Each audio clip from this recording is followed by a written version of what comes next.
Hey there for Dragonfly and me friends. Welcome to another episode of Jean in the Kitchen.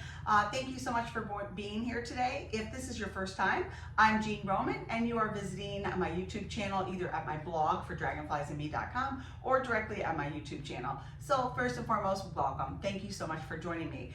I am getting ready to prepare the third of homemade salad dressing in this salad dressing series. And today I'm going to make a creamy Parmesan, and it is so easy, friends. I think a lot of people don't realize how easy it is to make homemade salad dressings.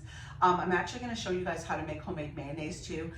This way you're going to be able to have a really pure salad dressing. Right now I am using store-bought mayonnaise, and that is the key. So I do want to say before we get into this, if this is your first time here at one of my videos, what I do generally in my cooking videos is I show you guys how to prepare it here, and then I send you on over to my blog at fordragonfliesandme.com to where I give you the full list of ingredients as well as the step-by-step directions. And then I also post the YouTube video there too, so you can kind of get a double bang for your buck. But if this is your first time here or not your first time and you haven't subscribed, I would ask you to please smash that subscribe button, smash the like button, and also give me some feedback. I love when you guys put something in the comments, and if you tried it, if you like it, if you make your own salad dressing, what's your favorite? What do? Do you do something different?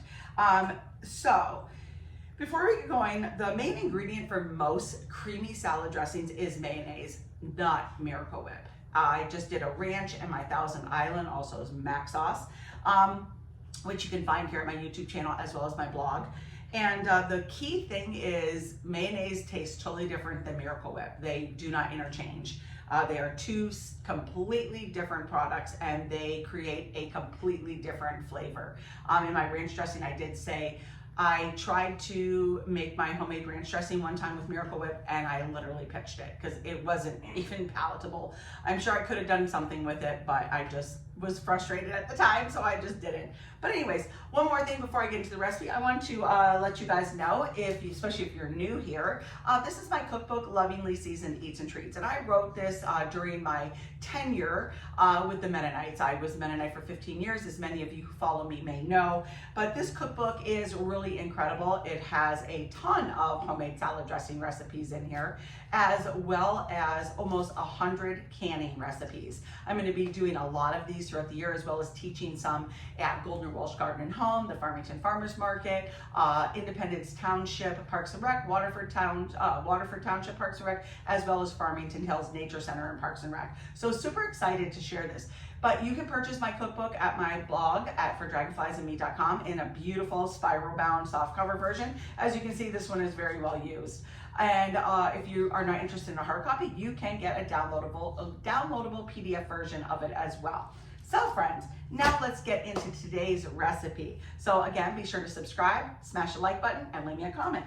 So the first thing we're going to do is take my mayonnaise, and I'm going to toss it in the sink, and I'm going to put this in my mixing bowl. And friends, there are 4 simple ingredients for this recipe, and it is mayonnaise, Parmesan cheese, garlic powder, and some fresh ground pepper, black pepper. So there it is. People I honestly think people do not realize how easy it is to make homemade salad dressing. And as you can see, it's not a time sucker. It took me more time prepping for this video than just doing this. But as you can see, I've got some beautiful lettuces from my garden, got some red scallions, a green garlic, some parsley, and kale, just beautiful. But I'm just gonna blend this up. And one thing I will say is you should let it set in the fridge for at least an hour, cover it with some saran wrap, and then the flavors will really be able to blend. That fresh ground pepper, if you don't have black pepper kernels or black peppercorns, or you can grind it, freshly ground or regular ground pepper will work too. The fresh ground pepper though, when you break open those peppercorns, it just releases a gush of flavor that the already pre-granulated black pepper just doesn't offer. So there you go, friends. Easy peasy, done. Salad dressing. And this creamy Parmesan is so good. And if you want it to be a little bit thinner, you can add a little bit of milk to it. Buttermilk, I would suggest. And so it is also a great veggie dip. So as you can see, friends, super, super duper easy. And what I do want to say is thank you so much for being here. And as always, I ask you to, once again, smash the subscribe button, smash the like button, and definitely leave me a comment. So on that note, friends, I am going to say au revoir. And I will hopefully see you again soon in the garden or again here in the kitchen. But always remember to eat fresh, shop local, and have a happy day. I'll see you in the near future, friends. Take care and have a great day. Bye now.